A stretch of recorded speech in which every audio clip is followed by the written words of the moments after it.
अपनी बात सरकार तक और रावत जी अब पहुंचे हैं जय भी बाबा सीताराम मोदी जी के नेतृत्व में पूरे बिहार और जय भी हमारे जातियों का तो है जो पढ़ लिख लेते हैं, बाकी 90% लोग पढ़ बेरोजगार है, IAS वगैरह है।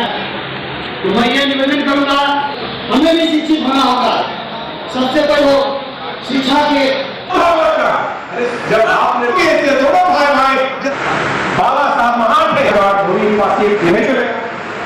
हमारे गार्जियन है, हम जब जाते हैं कि तुम देखा नहीं, यही समझिए एक शब्द में हमको उसमें बदनाम करने की कोशिश की गई। समझ लीजिए, समीक्षा एक अलग चीज है, पुनर्विचार एक अलग चीज। अगर हम नहीं पाए हैं तो उसको आगे और बढ़ाइए। लेकिन आज 76 वर्ष कंप्लीट हो गया, 77वां वर्ष में हम लोग आ गए हैं। एक बार हिंदुस्तान में बाबा अम्बेडकर के कथनानुसार आरक्षण की समीक्षा नहीं हुई। ये हमारी बड़ी प्रबल मांग है कि आप समीक्षा कीजिए, और समीक्षा कीजिएगा तो निश्चित पता चलेगा कि हमारे समाज के लोग, शेड्यूल कास्ट के लोग, कुछ तबके के लोग आगे बढ़ते हैं।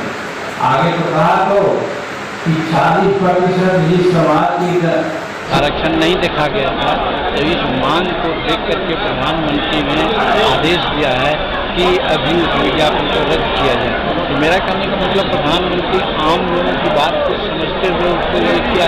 हालांकि ये प्रेसिडेंट है, तो आज ही नहीं, जवाहरलाल नेहरू भी अपना जान करके अच्छे अच्छे लोगों को लाते थे, डिप्टी सेक्रेटरी बनाते थे।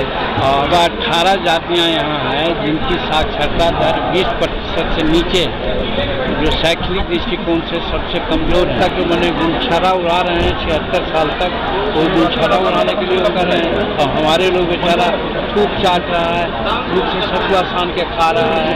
तो हम लोग तो 18 जाति यही मांग करते हैं कि हम लोग अलग हैं, हमको अलग कर दीजिए। और उन लोग जो गुलछरा उड़ा रहा है वही आगे जाकर के आंदोलन कर रहा है, तो उस आंदोलन को हम लोग कैसे सहयोग देंगे? तो उन लोगों का वर्गीकरण कर दें। वही वर्गीकरण करने के लिए हम लोगों ने मांग किया है। सब हमारे नेताओं ने भी बात की है, हम भी कहते हैं कि वर्गीकरण जात के आधार पर नहीं कीजिए, लेकिन आप शैक्षणिक आधार पर आप कीजिए। जो सबसे कमज़ोर लोग हैं उसका पैरामीटर बताया है 20%, कि 20% तक जिनकी साक्षरता दर है वैसे लोगों को आप अलग शेड्यूल कास्ट में रखिए और इनके लिए अलग व्यवस्था कीजिए। जात के नाम पर लोग कहते हैं कि जाति कर करके ये लोग बंटवारा करना चाहते हैं, तो हम जाति के आधार पर नहीं करते हैं। क्योंकि अम्बेडकर साहब ने भी कहा था शैक्षणिक पिछड़ापन सबसे बड़ा पिछड़ापन होता है। तो हम अम्बेडकर साहब के लोग हैं, इसलिए अम्बेडकर साहब के आधार पर ही कहते हैं कि 20% तक जिसकी जनसंख्या साक्षरता दर हो, उन लोगों को 1% से 20% तक जितनी जनसंख्या हो उसी के अनुपात में हमको आप आरक्षण दीजिए।